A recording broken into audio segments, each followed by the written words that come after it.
네, 안녕하십니까. 김정민이라고 합니다. 네, 이 더운 날 이렇게 와주셔서 대단히 감사합니다. 저도 이번에 와가지고 진짜 죽는 줄 알았습니다. 이렇게 더운 줄 몰랐어요, 한국이. 물론 제가 예전에 강의 때도 했지만 그래서 유목민족은 여름에는 북쪽으로 올라갑니다. 너무 더워서 여기가.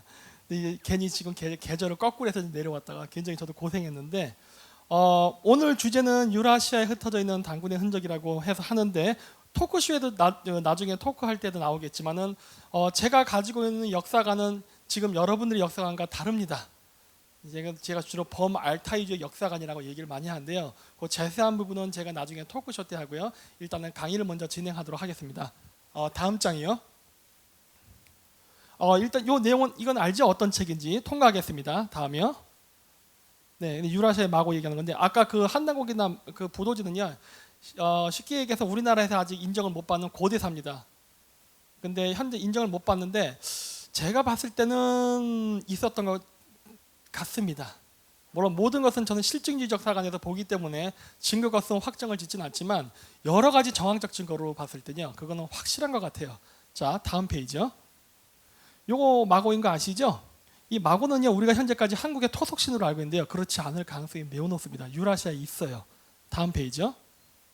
그게 바로 마코시라는 신입니다. 마코시가 뭐냐면요, 마고라는 신이에요. 시가 붙은 건 러시아어로 여성 명사를 만들 때 붙은 겁니다. 저번에도 얘기했지만은 러시아 친구는 저를 정민이라고 부르지 않습니다. 정미시카라 부릅니다. 그 카가 시카라 붙는 건요, 애칭이에요, 애칭. 일본 말로 하면 무슨 짱 하는 그런 식으로 좀 친근하게 부를 때 쓰는 거예요. 그래서 이 마코시의 이름은 마고입니다. 그건 발음만 같다고 제가 같은 신이라고 하는 게 아니에요. 역할이 같아야 됩니다. 역할이 뭐냐면요, 이 마코시의 신은요, 아이의 출산을 관장하고요, 옷감을 짜는 신입니다. 그리고 보통 삼신으로 묘사가 돼요. 그럼 마고 맞죠? 네, 맞는 거예요. 있습니다. 그게 아까 제가 앞쪽에 보여드렸던 그 러시아 인형 있죠? 그 큰 거에 작은 거 있고 그 작은 거, 그 마트료시카라고 하는데 그 마트료시카가 이 마코시 신의 그 바탕이 돼서 만들어진 관광 상품이에요. 그러니까 이미 있죠. 그래서 광범위하게 유라시아 대륙에는 마고 신앙이 존재합니다. 이게 후일 기독교가 들어오면서 유럽에서는 성모 마리아로 대체가 되고요. 이 동양에서는 이게 보살로 대체가 됩니다. 불교가 들어오면서. 그러다 보니까 이제 마고 신의 이미지가 여러 관세음보살의 이미지로 표현이 되게 되죠. 하지만 근본적에는 그게 있었습니다. 통가요? 그래서 보십시오. 이렇게 아이를 들고 출산을 관장하거든요. 그리고 이렇게 옷감을 꼽는 신입니다. 다음 페이지요. 자, 그래서 보시면 우리나라 요 왼쪽에 있는 이 그림이 바로 우리나라에 있는 이 토속신앙에 나오는, 지금은 복숭아를 들고 있는 동자로 많이 묘사되죠. 복숭아 원산지 어디인지 아십니까? 파미르입니다. 부도지에 마고대성 어디 있다고 합니까? 파미르죠. 복숭아를 들고 있다는 건 굉장한 상징적 의미가 있어요. 머리 모양 보세요. 똑같지 않습니까? 야쿠티아 샤먼, 러시아의 마코시라는 여신, 우리나라에 고대 어떤 그 궁중에서의 헤어스타일이었던 것 같아요. 그래서 이게 저렇게 동서양에서 똑같이 나타납니다. 다음이요. 그래서 이렇게 삼신으로 묘사합니다. 그래서 실을 뽑는 걸로 나오죠. 이렇게. 다음 페이지요. 그래서 이게 나중에 기독교에서는 삼위일체 사상에 엄청난 영향을 끼칩니다. 다음이요. 우리나라도 이렇게 나오죠. 자, 다음 페이지요. 그래서 이제 이 이야기가 나오던 당시는 우리가 이제 파밀에 대한 이야기가 나오는 거고, 파밀에 있었던 12황국에 대한 이야기도 나옵니다. 그렇죠? 그렇다면 마고라는 어떤 존재, 어떤 지배자들이 존재했다면 파밀에, 그렇다면 거기에는, 그러니까 부도지의 기록과 한당의 기록을 동시에 비교했을 때, 그러면은 부도지에는 거기 그 파밀에 마고가 있었다는데, 그렇다면은 마찬가지로 파밀에는 그렇다면 12황국이 있었을까라는 의문점이 생기죠. 그 시대에 그런 정황적 증거가 있다면은. 자, 다음 페이지요. 이게 우리가 얘기하는 보통 그거죠. 그 12황국의 영토. 자, 다음 페이지요. 요거는 카자흐스탄의 족보책입니다. 오늘은 제가 안 갖고 왔어요. 저번엔 갖고 왔었는데, 여기 보시면 이게 케레이트, 케레이, 칸글리 이렇게 써 있죠. 이 사람들이 한민족과 관계된 민족들입니다. 그래서 제가 대표적으로 3개만 제가 꺼내왔는데, 케레이가 한국말로 그냥 결해예요. 결해. 결해족이라는 소리인데, 얘네들 족보를 보면요, 한민족하고 혈연 관계가 아주 가깝습니다. 그런데 이 족보책을 보면 재밌는 내용이 있어요. 다음 페이지요. 네, 이 책은요, 개인이 쓴 책이 아닙니다. 우리나라도 지금 이제 제야사학계에서 개인적으로 책 출판한 경우가 많죠. 역사 연구에서. 이거는 그런 게 아니라 정부에서 출간한 겁니다. 정부 자금 받아서 대통령이 명령을 해서 카자흐스탄에 있는 130개 민족들의 역사의 근원을 밝힌 책이에요. 정부에서 공인했다는 게 되게 중요합니다. 그래야 정사로 인정받을 수 있으니까. 다음 페이지요. 근데 이렇게 나오잖아요. 뭔가 비슷한 느낌으로 가고 있죠. 한 번 더 눌러주세요. 이렇게 최초 발원지서부터 동서남북으로 흩어졌다고 하는데 여기도 한국 꼭 포함시킵니다. 있었던 것 같은 거예요. 이게 맞는 것 같아요. 자, 그러면 이제 카자흐스탄하고 한국에서 기록이 나왔죠. 다음 페이지요. Ежелгі түріктер тарих сахнасына өздерінің әскери дәрежесімен, қуаттылығымен аты шыққаны белгілі. Олардың Алтай тауында мекендеп, жу-жуларға алғашында бодан болып, одан кейін оларды күйретті жеңуден бастау алған нәтижелі жорықтар алып қағанат дәрежесіне дейін көтерілгені мәлім. Бір айта кететін жайт, Қытай деректемелері бойынша 중앙아시아부터 해가지고 이렇게 만주를 해가지고 거대한 그 민족 국가가 있었다는 것이 나오죠. 물론 앞에 나왔던 건 유형 국가, 그다음 돌골 제국에 대한 이야기인데 다음 페이지요.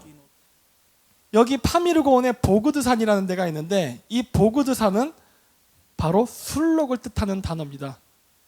술록이 왕을 상징해요. 이거 되게 중요합니다. 신라의 왕관도 술록간을 형상을 본땄죠. 그런데 얘네들도 마찬가지로 파미르고원에서부터 시작돼서 북쪽으로 올라갔다는 이야기가 나와요. 그래서 몽골의 아르한가이, 그 다음에 바이칼 이런 식으로 이동했다는 이동 경로가 나옵니다. 그리고 다음 페이지요.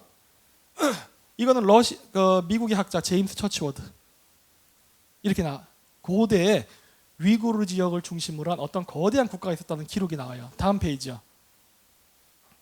이거는 러시아 기록입니다.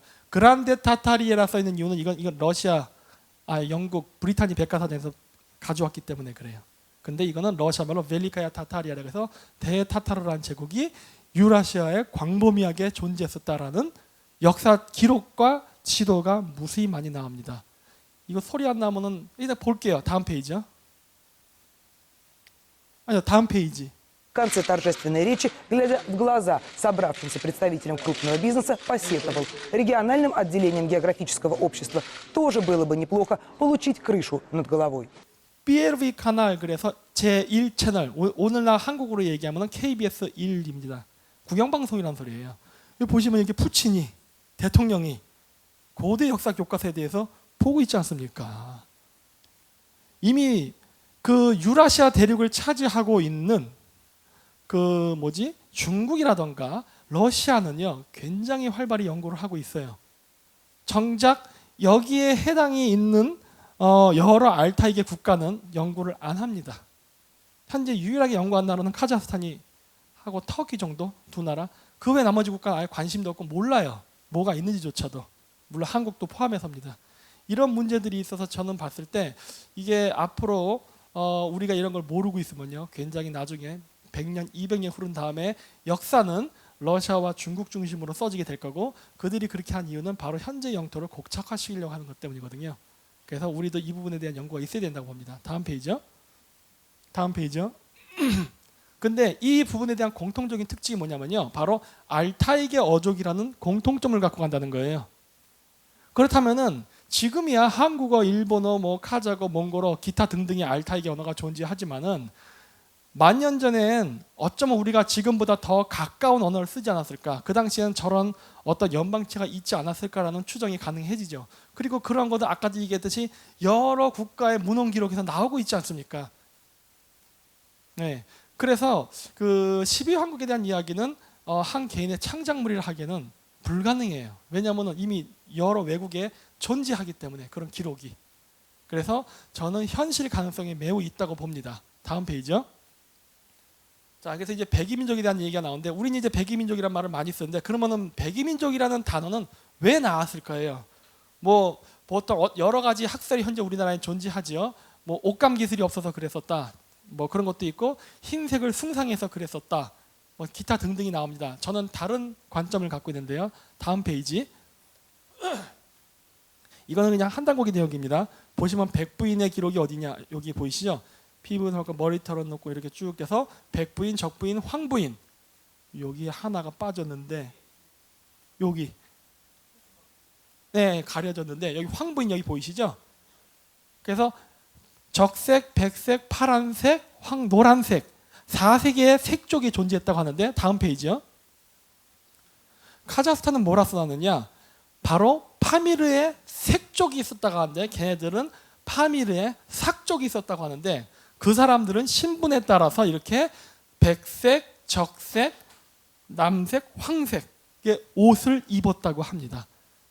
같은 패턴으로 가고 있죠 지금. 근데 백색 옷을 입은 사람이 누구냐면요, 승려, 즉 종교 계급이었어요.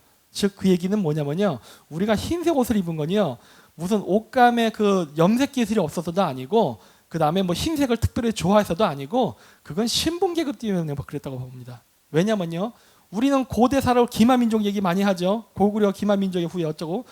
기마민족이라면 기마민족의 정서를 알아야죠. 즉 유목민의 정서. 유목민족은요 직업에 따라서 부족이 결정됩니다. 내가 어떤 직업을 하고 싶다면 마음대로 이동하는 게 아니라 어떤 특정 부족에 타냐면 그 사람은 칼만 만들어야 되고 뭐 말만 그 길들여야 되고 뭐 농사만 지어야 되고 이런 식으로 그 일종의 봉건제처럼 직업의 분화가 딱 결정돼 있었어요. 따라서 아마도 한민족을 건설했던 상당수의 주류는 바로 종교 계급이 주류가 돼서 만들어졌기 때문에 백이민족이라는 이미지가 붙게 된 게 아닌가라고 좀 봅니다. 그게 더 합리적인 해석이에요. 왜냐하면 앞에 얘기했던 염색 기술이 없었다든가 백색을 숭상한다는 데는 어떤 근거적 기록은 없지 않습니까? 하지만 이건 기록이 있고 실질적으로 그런 문화가 존재했어요. 다음 페이지 볼까요? 보십시오. 이거는 노르웨이 바이킹족의 종교 행사입니다. 성 루시아나 12월 25일 백색 옷 입죠? 그 다음 번이요. 야쿠티아 샤먼들 우샥이라고 해서 7월달 그 복날하는 축제입니다. 흰 옷 입죠? 재래의식 할 때. 그 다음 투르크 돌골 제국들 재래의식 할 때 백색 옷 입었습니다. 그 다음 요 얘기는 뭐냐면은 파미르에 살았던 백부인의 존재 이야기가요 나중에 중국에서 이렇게 화이트 헤어드 위치라 해서 백발만 년 전입니다. 백발만 년 전, 이 백발만 년 전 배경 보면 파미르입니다. 중국 애들이 저 영화 왜 만들었을까요? 그 지역에 내려온 전설이거든요. 파미르에 백발을 가진 종족이 살았어요. 마녀라고 얘기했잖아요. 왠지 아십니까? 샤먼이었어요. 종교 계급이었어요. 그러니까 이런 이야기가 나오죠. 그 요즘 왕자 게임 여기도 보면은 백발의 여인이 나옵니다. 흰 피부에 보이시다시피. 왜 그래요? 그런 사람들이 있었어요, 진짜로. 그리고 제가 이번에 가서 찾았습니다, 후손들도. 그래서 그 사람들의 직업이 바로 종교였어요. 고대 샤머니즘의 제사장 역할을 했던 사람들인데 뭐 머리카락도 하얗고 피부도 하얗지만은 옷도 하얀색 옷을 입어 있습니다. 종교 계급이 하얀색 옷을 입은 이유는요, 우리가 갖고 있는 북극성 신앙 때문에 그렇습니다. 북극성은 하늘에 있는데 고대인들은 북극성에 돌아가는 방식을 은하수를 타고 올라간다고 봤어요. 그 은하수의 색깔이 백색 아닙니까? 그래서 백색 옷을 입죠. 왜냐? 나는 북극성, 하늘의 신과 지상의 인간을 연결하는 매개자라는 상징적 의미로 바로 백색 옷을 입죠. 이래서 종교 계급의 옷의 색깔이 백색으로 결정된 거죠. 물론 무지개 색깔도 있습니다. 무지개 색깔은 왜 입을까요? 그건 아까 얘기한 삼위일체 사상, 북극성, 해, 달, 이 삼신에 대한 숭배 사상이 있었기 때문에 태양을 가기 위해서는 무지개를 타고 올라간다고 봤어요. 그래서 그때에는 무당이 오방색 옷을 입죠. 마찬가지로 은하수와 같은 역할입니다. 지구 좁게는 태양일 때는 무지개, 넓게 우주에서 북극성일 때는 은하수. 근데 실질적으로 백색과 오방색은 종교랑 관계가 있죠? 네. 매개자라는 상징적 의미로 입은 거예요. 다음 페이지요. 그래서 이렇게 엘프족이 어디 산다고 나옵니까? 산 꼭대기, 화살 잘 쏘고, 그렇죠? 그리고 장수한다 그러죠. 옛날 때 그 기록, 우리나라 고대 기록에도 장수했다고 나오죠, 그 사람들. 그리고 하얀 피부에 하얀 머리카락을 했던 사람들이에요. 녹색 눈 가지고 있었습니다. 이런 사람들이 바로 고대 샤먼 지배 계급이었고, 이 사람들이 한민족을 형성하는 데 큰 역할을 했던 것 같아요. 다음이요. 그래서 조선 연방 다음 페이지요. 자, 그래서 아까 얘기했듯이 한국의 색족은 카자흐스탄 삭족이라 그러고요. 우리가 당군이라 부르는 건 중앙아시아는 탱글이라 부릅니다. 가장 더 가까운 발음은 단골레 생각하시면 됩니다. 단골레가 탱글이에요. 그리고 우리가 조선이라 부르는 이름은 카자흐스탄에서는 주스 또는 주잔 또는 조잔이라고 부릅니다. 그리고 부족명이 우리 마한지난 변화 3으로 나눴죠. 거기도 지금도 오르타 주스, 크스 주스, 울루 주스에서 3주스 연방 시스템으로 갑니다. 그래서 주잔이라는 단어는요, 우리가 오늘날 그 세계사에서 배울 때 유연이라는 이름이에요. 유연이라는 이름을 부를 때에는 우리는 유연이라 부르는데 중국에서는 로우란 부르고 카자흐스탄에서는 주잔이라 부릅니다. 발음의 규칙이에요. 우리는 한자를 중국하고 한민족, 일본인만 쓰는 자지만 사실은 그거 유목민족 다 썼습니다. 몽골어, 카자흐어, 투르크어 등등에서 한자의 발음은 무진장 많이 나와요. 왜냐? 샤먼들이 만들었던 글자가 한자였기 때문에 당연히 그 문자를 만든 사람의 언어 속에는 한자 단어가 있어야만 돼요. 우리는 보통 역사 얘기할 때 그러죠. 한자는 동이족이 만들었다 해서 그냥 한자는 한민족이 만들었다. 저는 동의 못합니다. 동이족은 한민족만을 얘기하는 게 아니에요. 한민족을 포함한 나머지 8개의 민족, 즉 9이족의 언어예요. 9이족은 한민족만 됩니까? 아니에요. 몽골족, 카자흐족, 투르크족, 일본, 기타 등등 모든 민족이 여기 다 포함되는 거예요. 오늘날은 세월이 흘러서 각각 분화돼서 각자의 민족이 됐지만 고대에는 한 울타리에 살았던 사람들이기 때문에, 그리고 그들의 언어에는 지금도 한자 발음의 영향이 많이 남아 있습니다. 그래서 유연이라는 나라는요, 건국자의 이름이요 모쿠리입니다. 모쿠리. 여기 나오는데 우꾸레에서 나오는데 이게 모쿠리라는 가문의 출신이에요. 유연이. 근데 모쿠리는요 6세기에서 7세기에 만들어진 당나라의 범어잔명에 고구려를 부르던 명칭이 모쿠리입니다. 그렇다면은 유연의 건국자 모쿠리와 고구려의 모쿠리는요 어떤 관계가 있다고 봐야 돼요. 어떤 그 지역의 왕조의 그 친척끼리 어떻게 해서 새로 생긴 왕조가 됐다, 어떤 혈연 관계가 있을 가능성이 매우 높습니다. 근데 또 재미있는 거는 그 오르곤 언덕에 가면은 쿨투근의 비석이 있어요. 쿨투근의 비석에 뭐라 써 있냐면 처음에 시작할 때 항상 유목민족은 조상이 먼저 나옵니다. 나의 시조가 누구다 이런 거. 근데 보면은 나는 아시리안 모지리스 가문의 후손이다 이렇게 나와요. 아시리아는 아시아 나라에서 늑대를 상징하는 거고요. 모지리스는 모지리 가문을 얘기하는 거거든요. 모지리는 모쿠리의 투르크식 발음입니다. 기역의 지읒화 현상이에요. 그렇다면 이거 어떻게 되는 거예요? 막 연결돼 버리는 거예요. 근데 아시리안 모지리스 가문의 발원지는 파미르입니다. 이런 거를 봤을 때 우리는 지금 북방민족하고 굉장히 많은 부분이 연결이 돼 있어요. 다음 페이지요. 다음 페이지. 이미 나왔네요. 다음 페이지요. 그래서 지금도 카자흐스탄에서는 이런 식으로 동성동보는 결혼을 못하는 풍습이 있습니다. 본강과 성인 같으면 우리 8촌까지 결혼 못했다고 하죠. 거기는 7촌까지 못하게 해놨어요. 우리는 없어졌지만 거기는 지금도 유효합니다. 그리고 남녀 7세 부동석이라는 풍습 있죠. 그 유교 문화인 줄 알죠? 아닌 것 같아요. 제가 봤을 때 카자흐스탄도 7세까지만 남자 여자애를 같이 놓고 그때부터는 분리해서 키웁니다. 유교 문화 아닌 것 같아요. 경로 사상 그것도 유교 문화 아닌 것 같아요.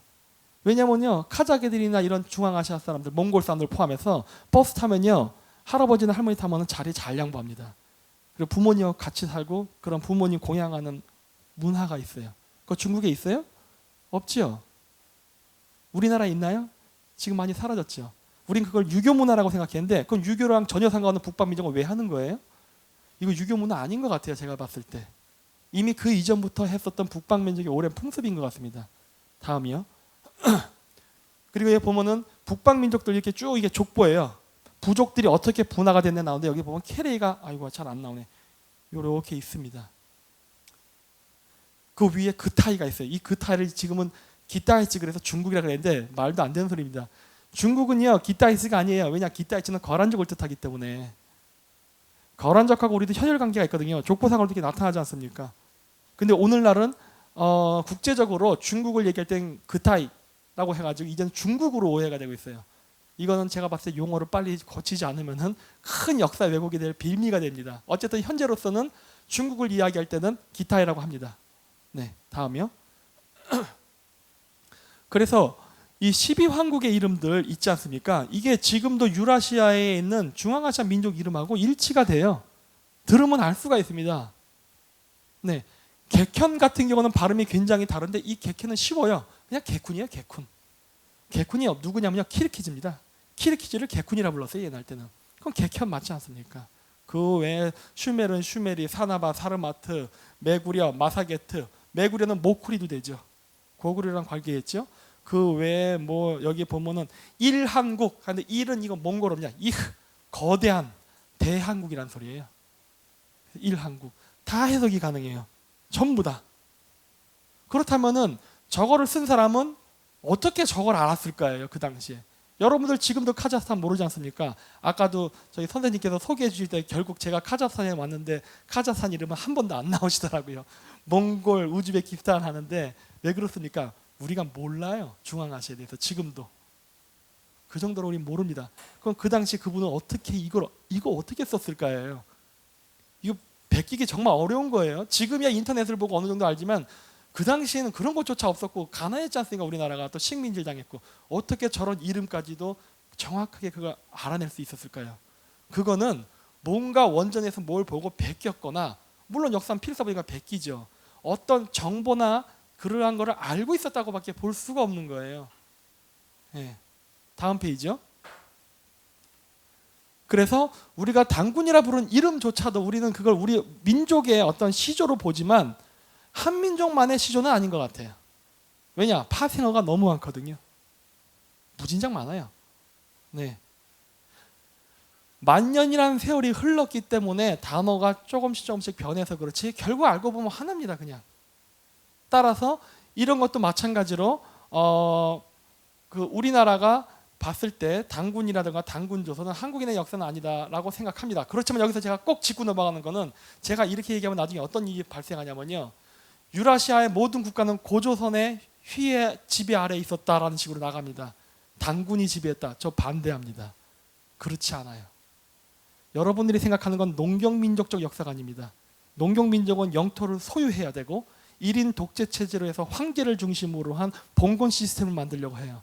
하지만 기만민족의 문화는요. 연방체계고요. 왕과 백성의 간격이 매우 좁습니다. 자, 나갈게요. 뭐냐? 유목민족에게는요. 땅의 소유의 개념은 없어요. 이동을 하기 때문에 봉건 문화, 상하 계열, 적통, 장자, 혈통 이거는 전부 농경민족의 문화입니다. 한 지역에 오래 살면서 자기들끼리 결혼하면서 그런 계열이 생기고 서열이 생기는 거예요. 유목민은 그게 안 생깁니다. 왜 안 생긴 줄 아십니까? 농경민족과 기만민족의 바로 가장 기본적인 문제인 경제수단이 달라서 그래요. 유목민족은 뭐 먹습니까? 고기 먹고 농경민족은 쌀을 먹어요. 물론 유목민족 고기 먹는다고 해서 농사 안 짓는 줄 아시는데 밀농사 짓습니다. 반농 반목이에요. 내가 얘기한 농경민족은 쌀을 먹는 사람들을 얘기하는 거예요. 농사를 짓게 되면 어떤 문제가 발생하냐면요. 독재가 발생합니다. 왜 그런지 아십니까? 땅에서 못 벗어나잖아요, 국민들이. 그래서 가을에 군대를 딱 보내갖고 세금을 거두면 꼼짝없이 뺏겨요. 그러다 보니까 어떻게 합니까? 내가 독재를 마음대로 해도 됩니다. 내가 자식에게 권력을 물려줘도요. 찍소리도 못해요, 국민들은. 말 안 들으면 때려서 죽여버리면 돼. 어차피 그 땅을 못 벗어나니까. 거기서 먹을 게 나니까. 그런데 유목사회는 어떻습니까? 음식이 가축이에요. 내가 독재를 하려고 그러잖아요. 가축 갖고 떠나버립니다. 그냥. 아이 더러워 진짜. 옆 동네로 갈래 하고 가버려요. 저쪽 지배자가 훨씬 착하다더라. 나도 글로 갈래 하고 다 떠나버려요. 그래서 독재를 할 수가 없어요. 그러니까 어떻게 됩니까?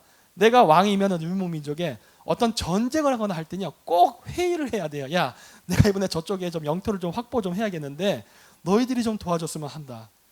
A 부족, B 부족 있으면 부족장들 모아놓고 이번에 내가 전쟁에 이기면은 너한테는 뭘 주고 너한테는 뭘 주고 이렇게 할게. 이런 식으로 회의를 해야만 돼요. 그래서 그게 통과가 돼야만 군대를 모을 수 있고 전쟁을 할 수 있는 거예요.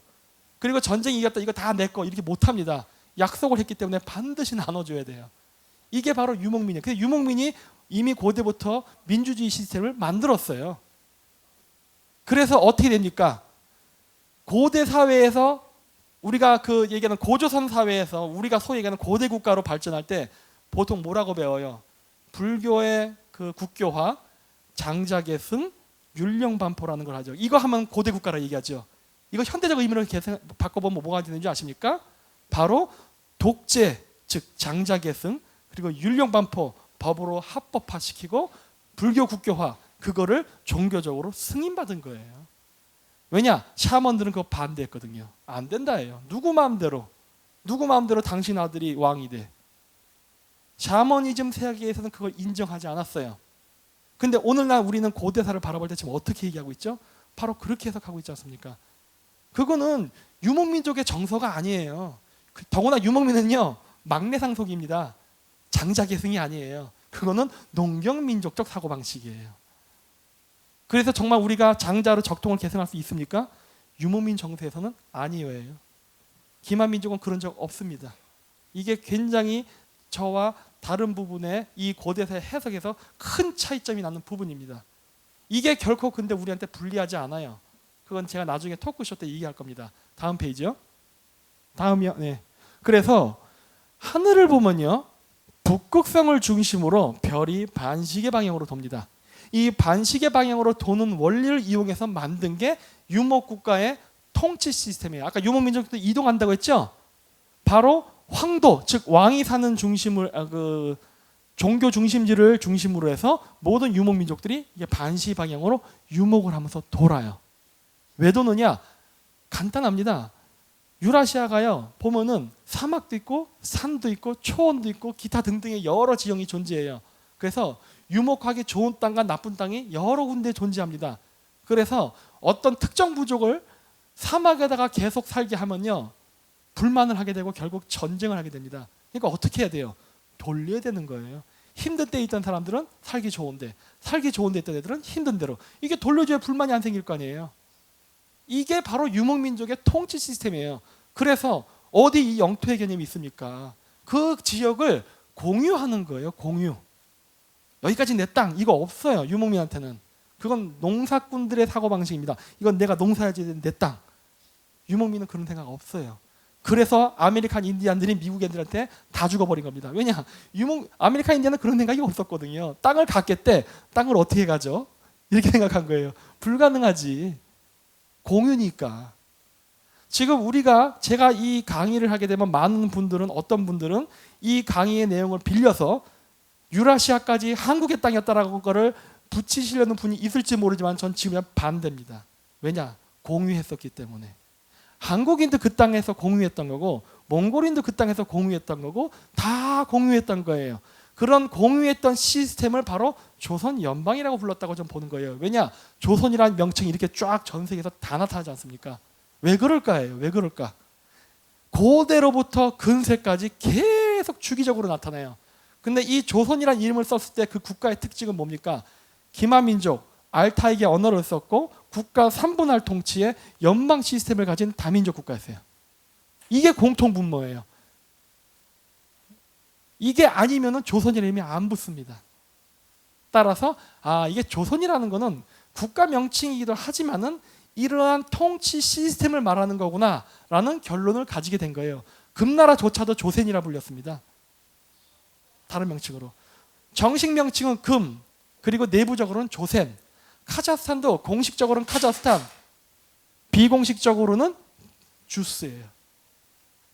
헝가리 공식적으로는 헝가리, 비공식적으로는 구스. 그래서 조선이라고 다 얘기한단 말이에요. 바로 이러한 연방 시스템을 기반으로 했기 때문에 그래요. 그래서 이것이 매우 매우 중요합니다. 그리고 토지는 공유했다예요. 이 공유의 개념이 아니라 사적인 목적으로 소유로 하려고 그러잖아요. 그러면 이 조선 연방, 즉 유목민의 초지를 떠나야 되는 거예요. 나가. 너처럼 그렇게 독식을 하는 놈들은 우리 땅에 있을 자격이 없어요. 나가. 나가서 뭐 땅을 갖고 농사를 짓건 뭐고 마음대로 해라예요. 하지만 우리 땅에서는 안 된다예요. 너는 반드시 공유를 해야 되고 돌아야 된다예요. 근데 그렇게 말하면 말 안 듣죠? 그러다 보니까 천문을 이용한 겁니다. 너 천손이라며. 천손 민족은 하늘의 이치를 따라야지. 하늘의 별이 돌듯이 너도 그렇게 해야 된다요. 사적인 욕심을 버리고 이 시스템을 따라와라 해요. 그러다 보니까 이러한 시스템은 종교적인 성향도 당연히 있는 거죠. 그래야 말을 듣죠. 이슬람에서 돼지고기 먹지 말라고 먹잖아요. 그러니까 뭐라 그래요? 돼지고기 먹으면 지옥 간다 그러죠. 돼지고기 먹으면 지옥 갑니까? 안 가요. 사막지대는 물이 귀하니까 물이 많이 필요한 돼지를 키우면 안 돼. 뭐 어쨌든 간에 그래서 그러한 방편이 생기는 거예요. 방편. 다음이요. 그래서 파밀리에 이렇게 보고즈산을 중심으로, 옛날 땐 보고즈산이 성산이었거든요. 반시계 방향으로 유목 생활을 한 거고, 다음이요. 그 다음부터는 사얀산, 바이칼 이 지역을 중심으로 반시계 하면서 유목 생활을 하면서 뺑뺑 도는 거예요. 이래야만 문제가 안 생기고 이 유라시아 초원의 모든 민족들이 화목하게 살 수 있기 때문이에요. 그리고 이러한 목초지를 결정해 주는 게 바로 오늘날 우리가 얘기하는 쿠릴타이라고 불리는, 그 이전의 이름은 알 수 없지만 어쨌든 오늘날 쿠릴타이라고 불리는 바로 원탁 회의입니다. 원탁이에요. 원탁. 왜 원탁이 아닌 줄 아십니까? 이런 사각형이 아니라 우리는 동등하다예요. 누구도 위아래가 없다예요. 위아래는 누가 만듭니까? 농경민족이 만드는 거예요. 농사꾼들은 도망갈 수 없으니까 황제가 독재를 한단 말이에요. 그러니까 어떻게 상하계급이 생기거든요. 그러니까 항상 권위주의를 내세우고 위에 아래를 쳐다보죠. 이게 농경민족의 사고방식이에요. 근데 유목민족은 누구 마음대로 그렇게 합니까? 네가 그렇게 잘났어? 난 간다예요. 못한단 말이에요. 그래서 유목민족의 숫자가 많건 적건 상관없이 모두가 동등하게 테이블에 앉아서 좋은 땅, 나쁜 땅을, 강한 민족도 나쁜 땅에서 살아야 되고 약한 민족도 좋은 땅에 살 수 있는 권리를 주는 게 바로 쿠릴타이예요. 우리가 옛날식 신라로 얘기하면 화백회의와 같은 겁니다. 그래서 거기서 결정된 내용은 반드시 준수해야 되는 거예요. 그거를 결정하는 의장이 뭐라고 보면 됩니까? 연방국의 지도자예요. 그게 우리가 오늘날 알고 있는 당군이라든가 그다음 환웅이라든가 한인시대 때 인물이 아닌가라고 저는 보는 겁니다. 그리고 그 사람들 인물의 이름을 보면요, 다민족이라는 게 나타납니다. 어떤 사람 이름은 몽골식 이름이 나타나고요, 어떤 사람 이름은 투르크식 이름이 나타나요. 지도자조차도 다 왜 바뀝니까? 왕통은 혈통을 따라가는 게 아니니까 당연히 불가능하죠. 물론 뛰어나다면 그 자식이 물려받을 수도 있겠지만은 거의 2, 3대까지 못 가죠. 다른 뛰어난 어떤 현자가 나타나면 그 사람 보고 하라고 결정권을 주게 돼 있는 거예요. 이게 고대 유목민의 통치 시스템입니다. 다음이요. 그래서 초생딸과 금성은 이슬람의 상징이 아니라 원래 유목민족의 상징이에요. 이거 흉노입니다. 가장 오래된 거. 이슬람은 1500년경인가 그때 생겼잖아요. 그거보다 무려 1000년 전에 이미 있었죠. 뭐 그 이전 것도 있습니다. 바로 바이카로스와 사얀산을 중심으로 했을 때, 이때부터가 우리가 아는 유목민족의 역사거든요. 파밀리 역사는 굉장히 우리가 적게 알지만 이건 우리가 이미 일반적으로 알고 있는 역사거든요. 그리고 동서남북으로 퍼져서 이들이 건국한 나라는 꼭 이 상징물들이 나옵니다. 동아시아서부터 유럽에 걸쳐서. 다음이요. 그래서 나는 이게 어떤 고대 유목민족의 어떤 심볼이었지 않나 싶은 거예요. 고대 어떤 왕실에 쭉 나타나요. 보면은 카자흐스탄 지금도 이렇게 쓰지요. 이거 중국 한나라 북부 삼수성인가 어디에 있었다는 유물인데, 이거는 신장 위구르, 몽골, 흉노, 프리메이슨, 기타 등등 다 있어요. 다음번이요. 다음번. 네, 다음 편 넘겨주세요. 자, 요건 뭐냐면요, 삼국사기에는 어떤 그런 시비항 이런 기록은 없습니다. 그런 건 존재하지 않아요. 그런데 조금 흥미로운 기록이 있어요. 그게 뭐냐? 천문관측 기록이에요. 천문관측 기록을 보면요, 고구려 백제 신라의 위치가 조금 변합니다. 우리가 알고 있는 범위에서 달라져요. 여기 제가 이게 일부 몇 개만 이렇게 따온 거예요.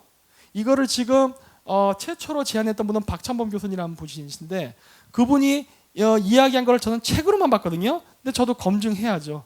무조건 볼 수 없어요. 그래서 검증을 해봤는데, 일단 우리나라에서 어떻게 이야기하냐면, 이거는 여기 중국 책에서 베꼈다고 얘기합니다. 이게 바로 필사했을 거로 추정되는 중국 사서예요.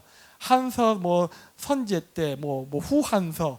그러니까 한나라 책 베꼈다예요. 천문관측 기록을. 중국 땅에서 나오는 이유는 중국 책을 베꼈기 때문이다라고 생각을 해요. 일단 저는 그걸 받겠습니다. 오케이, 인정. 자, 그럼 이제 어떤 모순이 발생하나를 볼게요. 다음 페이지요. 자, 요게 BC 53년 5월 9일 날 있었던 일식기를 볼 수 있는 지역입니다. 여러분, 일식이 일어나면 아무 데서나 다 볼 수 있을 것 같죠? 절대 안 보입니다. 혹시 여기 장영실 드라마 보신 분 계세요? 장영실 드라마 처음 시작할 때 조선 왕조 건국하고 이성계가 일식할 때 이렇게 천재를 지내려고 하는데 일식 현상 안 일어나죠? 그래갖고 막 천문관들 빠따 맞고 그러잖아요. 왜 그러냐면요, 일식 현상은 볼 수 있는 특정 지역이 있어요. 그래서 선으로 나타납니다.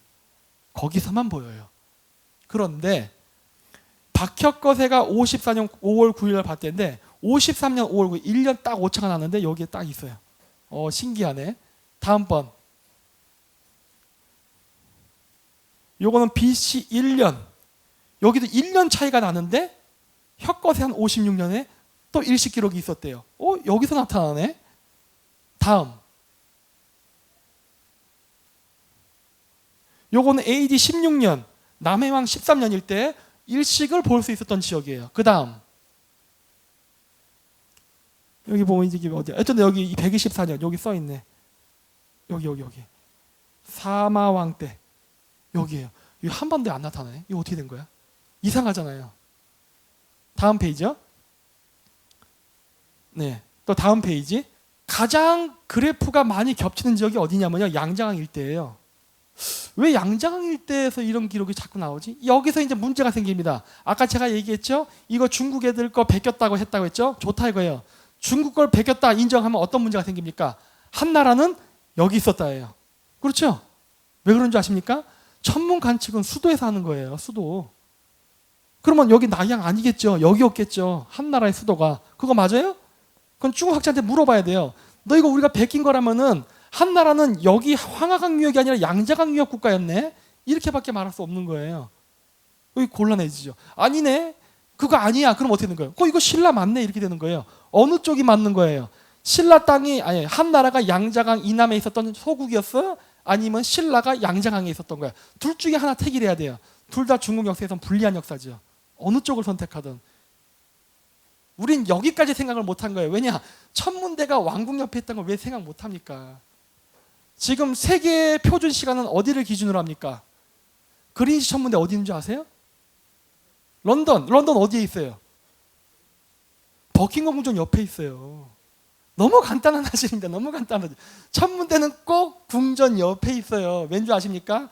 옛날 때는 전보고 전쟁했잖아요. 뭐든지 중요한 일. 우리도 이사 갈 때 전보고, 결혼할 때 궁합 보잖아요. 그거 왜 그래요? 옛날 때부터 그 샤머니 전통 풍습이 남아서 어떤 좋은 날을 선택하기 위해서 하는 거예요. 전쟁할 때도 이겨야 되니까. 그러면 항상 어떻게 합니까? 옆에다가 샤먼, 천문관을 놓고, 야, 이번에 우리가 전쟁을 했는데 이길까 질까? 그건 잠깐 기다려 보십시오 하고 하늘 별 보고, 이번에 하면 질 것 같으니까 내년에 합시다, 이런 식으로 얘기를 했단 말이에요.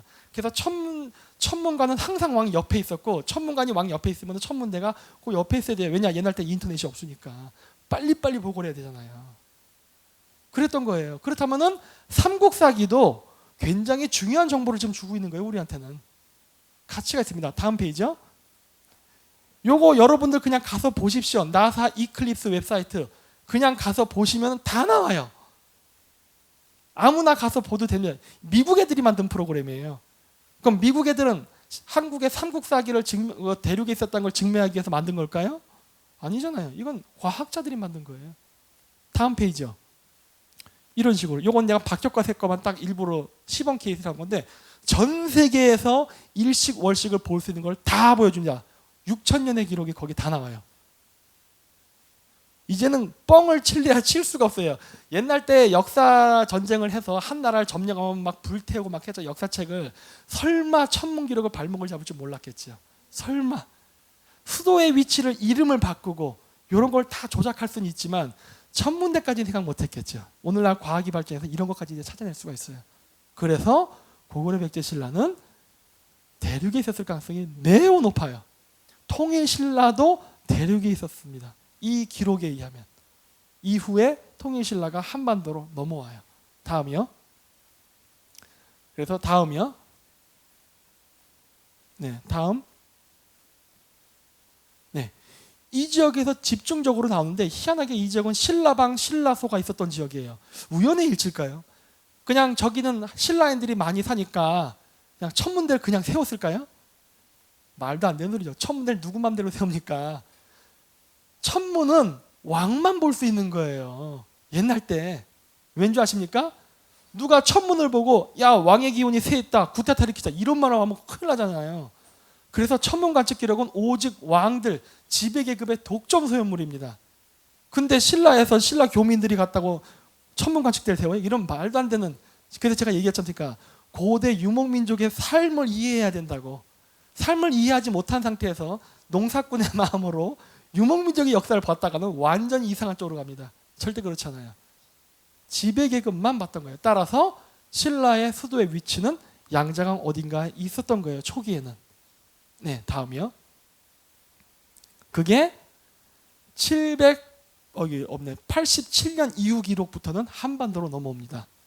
아, 천문대가 넘어왔다는 건 뭘 의미합니까? 수도가 이전된 거예요. 네, 그렇게밖에 볼 수가 없어요. 다음이요. 근데 이게 중요합니다. 그 당시에 그 동아시아 상황을 보면요, 이 당시에 이정기의 난, 안사의 난, 그 다음에 우리 그 바레요민이 세운 그렇죠, 이정기구나, 이미 얘기했네. 그리고 신라 천문대가 그때 한반도로 이동하고 이 당시에 풍수지리, 미륵사상 이런 것들이 막 일어나요. 왜 그랬을까요? 왜 그랬을까? 다음 페이지요. 다음 페이지. 자, 이렇게 나옵니다. 보이세요? 북극성을 중심으로 해서, 북극성은 26,000년 주기로 별자리가 이동을 하는데, 북극성이 이동하면 왕의 기운이 쇠하고 국가가 망한다는 생각이 됐어요. 뭐 이거 새로운 생각 아니죠? 옛날 때 그런 얘기 많이 했어요. 별자리 이동하면 새로운 왕조가 생겨야 된다, 이런 거. 중원이라고 하지요. 왜냐, 이렇게 돌거든요. 이렇게 AD 780년 기점으로 해서, 다시 뒤로 돌려보실래요? 뒤로. AD 787년이 언제냐면요, 용자리랑 이렇게 보세요. 가운데 중심으로 해서, 지금은 북두칠성이 어디에 있죠? 북극성이 작은 곰자리에 있죠? 작은 곰자리랑 용자리랑 겹치던 시점이 언제인 줄 아십니까? BC 2300년경입니다. 그때 우리나라에 어떤 사건이 있었어요? 고조선 건국이 있었죠. 북극성의 기운이 이동함과 동시에 고조선이 탄생했어요. 마찬가지로 별자리 따라서 왕조가 변하는구나. 근데 787년은 어떤 의미를 갖느냐? 겹쳐서 계속 있다가 787년이 되면은 완전히 용자리랑 겹치지 않고 작은 곰자리로 딱 떨어져 나온 시기예요. 그때부터는 북극성은 그냥 작은 곰자리에 있습니다. 그때가 750년경이에요. 다시 앞으로 가보실래요? 한 번 더요. 요 시점이에요. 왜 이때 동아시아에서는 엄청난 전쟁과 밀란이 일어났을까요? 북극성의 기운이 떠났거든요. 어디로? 해동으로. 신라 천문대가 왜 이동했는지 보이십니까? 별자리 신앙이에요. 바로 북극성 신앙과 매우 밀접한 관계가 있었던 거예요. 네. 다음이요. 그래서 이동해버린 거죠. 이렇게밖에 해석이 안 됩니다. 네. 그러니까 고대인들은 그 당시에 별자리가 이동이 일어나니까 왕후장생의 씨가 어디냐고 막 혁명이 나고 정신이 없으니까 그 당시에 많은 사람들은 왜 이런 혼란이 있고 살기 힘드냐? 이거는 북극성의 기운, 즉 신이 지금 이 지역에서 바다 건너로 넘어갔기 때문에 우리는 그쪽으로 따라가서 살아야 태평성대를 이룰 수 있다. 그게 뭡니까? 미륵사상 아닙니까? 그때 나왔죠? 풍수사상 왜 나옵니까? 그럼 북극성의 기운을 받은 땅이 어디냐? 풍수지리가 나와야죠. 이때 막 발전하기 시작하잖아요. 딱 맞아떨어진다는 거예요. 북극성의 이동과 매우 깊은 관련이 있는 걸 이때 알게 되는 거예요. 그렇죠? 다음이요. 네, 다음이요. 네, 다음 넘어가겠습니다. 다음이요. 요거는 중국에서 발견된 거예요. 아까 이게 어디냐면 중국 호남성입니다. 묘족들이 원래 거기 안 살았죠. 산동성하고 양자강 일대 살았죠. 근데 2008년도인가 그래요. 2008년도에 중국에서 홍수가 났을 때 양자강 중국 호남성 묘족 마을에 물이 막 들이쳐가지고 비석이 대량으로 발견됐어요. 중국의 문화혁명 때 모택통이가 문화재를 막 때려 부수니까 묘족들이 자기 조상들의 비문을 숨겨놨던 게 2008년도에 홍수 때문에 드러난 거예요. 그때 나온 문자들이 다음이요. 발견됐는데 이상하게 똑같네. 똑같아요. 그렇죠? 묘족과 신라, 즉 한국은 어떤 관계에 있었을까요? 뭔가 이게 연결되어 있는 거예요. 지금 우리가 묘족과 관계가 있다고 하는데 왜 묘족의 글자와 우리나라에서 발견된 글자, 이 글자 북한 조선사회과학원에 있다고 돼 있죠? 거기 진짜 있어요. 제가 확인해 봤어요. 네, 거기 있습니다. 비석은 모르겠지만 탁보는 있습니다. 네. 그래서 왜 그러면 한반도의 글자가 묘족 글자와 같을 수가 있을까요? 이거 왜 그럴까요? 동족이 없겠죠. 그렇게밖에 해석이 안 되는 거예요. 이게 문화혁명의 칼날을 피해서 살아남은 덕택에 오늘날 발견이 돼서 굉장히 저한테는 잭팟이라고 해요. 로또 터트린 거예요. 이건. 중국 애들이 큰 실수한 거예요. 이걸 터트렸어요. 자랑스럽게. 그래갖고 제가 캡치는 겁니다. 아, 딱 걸렸어 하고. 네. 다음이요. 네, 이게 나온 거. 여기 그 한단곡에 나온다는 이 내용이죠. 닮아 있잖아요. 다음이요. 그래서 양자강 지역에 있었던 왕들의 이름을 보면요. 다음이요. 이거 읽을 수가 있어요. 북방민족의 지배자 이름이에요. 월왕 구천? 쿠차 아닙니까? 그냥 쿠차왕이에요. 쿠차왕. 예. 그 외에도 많아요. 뭐 구수, 카슈고, 마오돈. 이건 모돈이라는 소리예요. 마오돈 왕. 소주 지명인데 마오돈, 우주, 우즈베키스탄 우즈예요. 그다음 구시, 카슈. 구스라는 건 구수, 헝가리인을 뜻할 때도 쓰는 말이죠. 등등등등등등. 여기 다 북방민족 이름이야. 왜 그럼 양자강 지역의 지배자 이름들이 북방민족 이름이 나타날까요? 거기에 지배계급이 있었거든요. 거기까지 미쳤었거든요. 단 국민은 아닙니다. 지배계급은 거길 가요. 왜냐? 세금 걷어야 되니까. 유목민 시스템은 어떻게 되냐면요. 원래는 여름에는 더우니까 북쪽으로 올라가고 겨울엔 추우니까 남쪽으로 내려오면서 남북으로 옵니다. 크게는 반시계 방향으로 전체 민족들이 이동을 하는데 계절에 따라 북쪽 남쪽 이동을 해요. 그래서 지금도 유럽에 가면 합스부르크 가면 보면은 여름 궁전 겨울 궁전, 그 다음에 제정 러시아도 여름 궁전 겨울 궁전 항상 두 개를 갖추고 가요. 수도에는 항상 최소한 수도가 2개에서 4개가 있습니다. 봄 여름 가을 겨울 때문에. 왜냐? 이동하니까. 너무 간단해요. 농경민족적 관점에서는 이게 절대 이해가 안 되는 거예요. 수도는 하나여야지 왜 이게 4개가 나와? 안 돼. 유목민은 그런 생각하지 않거든요. 더우니까. 너무 간단해요. 나의 음식인 양이 걸어서 가니까 야 살기 좋은 데 가자고 이동하는 거거든요. 그러다 보니까 왔다 갔다 하는데 아까도 얘기했듯이 황색 옷을 입는 농민계급은 움직일 수 없으니까 남쪽 농경지대에 고착돼 삽니다. 이렇게 되는 거예요. 그래서 옛날 때 인구가 적을 때는 농경지와 유목지가 서로 겹치지 않다가 인구가 증가하면서 유목지역과 농경지역이 겹쳐지니까 어떻게 됩니까? 분쟁이 발생하죠. 그러다 보니까 이제 진시황 같은 사람은 뭘 한 거예요? 그냥 벽 사버린 거예요. 중국 역사 잘 보세요. 만리장성 싸면서부터 북방민족과의 전쟁이 치열해집니다. 왜 그랬느냐? 유목민족은 소유란 개념이 없거든요. 그냥 추우니까 내려온 거고 더우니까 올라가는 거예요. 그냥 그 지역을 다 유목지라고 생각하는 건데 농사 짓는 애들이 와서 자꾸 담을 쌓고 막거든. 그래서 열받아서 일어나는 게 전쟁이었거든요. 그러니까 전쟁 나니까 어떻게 해요? 서로 간에 피곤하니까 야 내려오지 않으면 내가 먹을 거를 가을에 키워서 줄게. 이게 뭐예요? 조공무역이죠. 그러니까 어떻게 됩니까? 중국사를 보면요. 조공무역을 보면은 항상 중국이 일방적으로 북방민족한테 많이 줍니다. 많이 줘요. 북방민족 조금 줘요. 그거를 중국 애들 지금 어떻게 해석하죠? 천자가 관대해서. 아니죠. 맞을까 봐죠. 맞을까 봐 무서워서 준 거예요. 내려오지 말라요. 나 다 줄게. 근데 중국 왕조가 망할 때는 어떻게 망합니까? 꼭 북방민족이 내려와서 망해요. 왜 그런 줄 아십니까? 약속을 안 지켰으니까. 나라가 부패해서 조세가 잘 안 거치니까 약속한 만큼의 조공이 안 들어오니까 열받는 거거든요. 내가 이 추운 겨울에 안 내려고 가만히 있었는데 요거밖에 안 내나? 없다 이거지? 알았어. 쳐들어오는 거거든요. 그래서 무너뜨리고 황제를 갈아치고 너는 세금을 똑바로 내야 돼. 그리고 다시 올라가는 거거든요. 이게 황제예요. 얼마나 초라합니까? 뭐가 그렇게 대단하다고. 황제, 누런왕, 스키타이 계급의 맨 아래 계층, 황금 옷을 입는 황제, 황금의 아들 탱그리가 있고, 무사계급인 적색계급, 종교계급인 백색계급, 유목민족인 푸른색 옷, 그 다음이 맨 마지막이 노란색 황제인데 뭐가 그렇게 대단해요?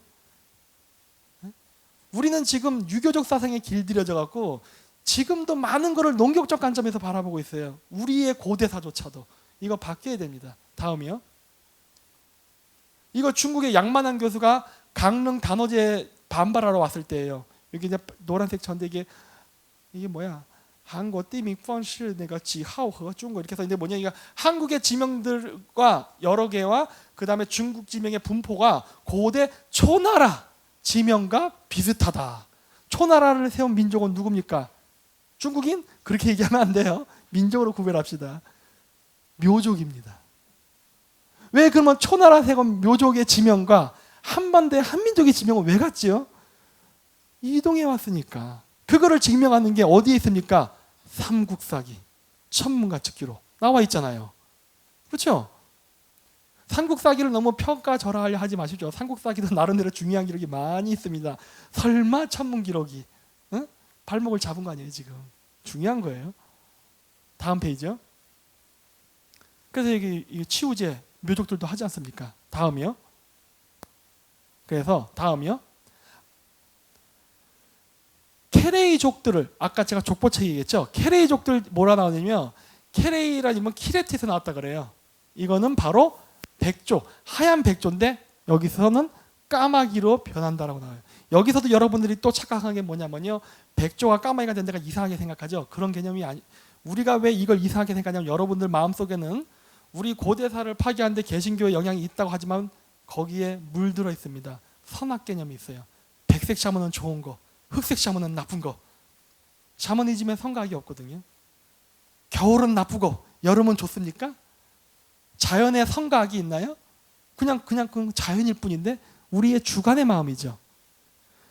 그 백색 새, 백조라는 건요 순수한 새를 상징하고요. 검은색 새는요 희생을 상징합니다. 왜냐? 고대인들은 태양이 떠오르려면은 새가 그 속에 들어가서 날개짓을 해야 태양이 뜬다고 봤어요. 그래서 백조가 태양 속에 들어가서 하늘에 태양을 띄워서 우리를 따뜻하게 해주기 위해서 자기 몸을 태웠기 때문에 까마귀 됐다 보거든요.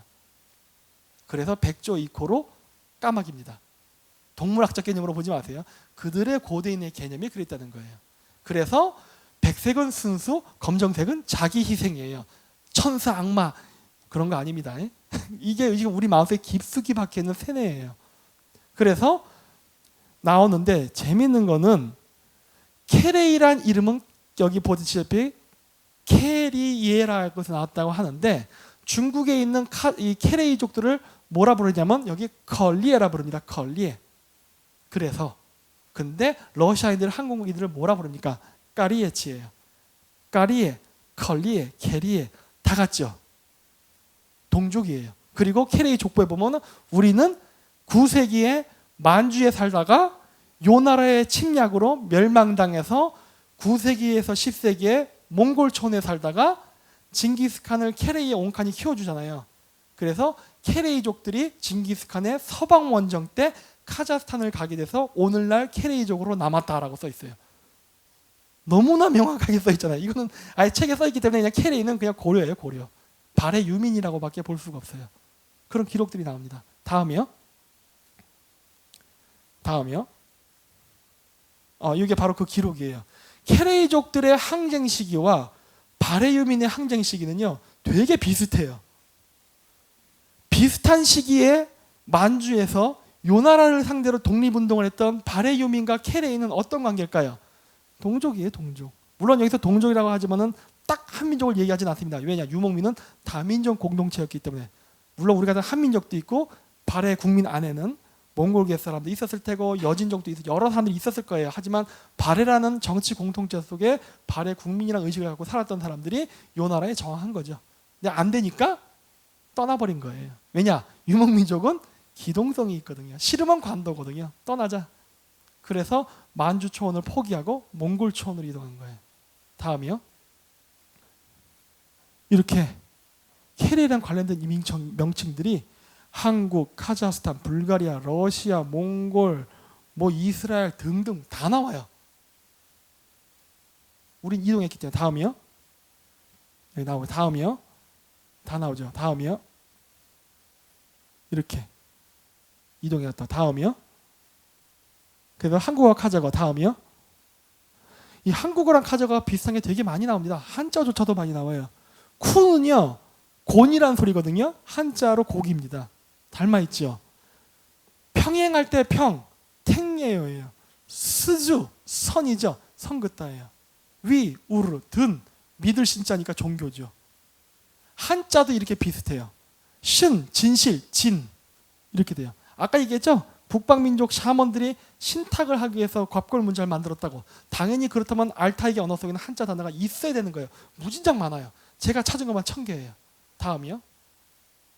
순수한 한국말이라 생각되는 것조차도 비슷합니다. 제일 재밌는 건 까탈이죠. 까탈이 카자가어에도 있다는 거. 의미는 그대로 까다로운입니다. 네. 뭐 무지장 많아요. 패스할게요. 다음이요. 근데 재밌는 거는 보십시오. 한민족의 언어가요. 농사랑 관련된 건요. 남방계 드라비어드랑 닮아 있고요. 유목과 관련된 건요. 북방민족의 단어를 닮아 있어요. 우리 짬뽕이에요. 네. 농경계 민족을 북방계 기만민족이 지배계급으로 지배했던 형태입니다. 중국하고 다르잖아요. 중국도 농경 한족들이 지배를 당했죠. 항상 기만민족이 우월하게 지배계급으로 있었어요. 왜냐? 싸움을 잘하니까. 말 타고 다니고.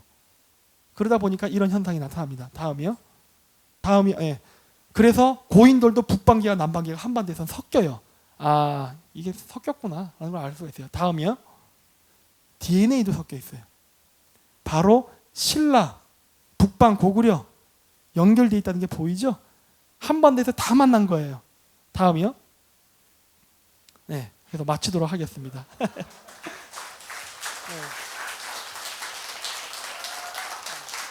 그러니까 제가 얘기하고 싶은 건요. 우리 민족은 단일 민족이 아니라는 걸 얘기하는 겁니다.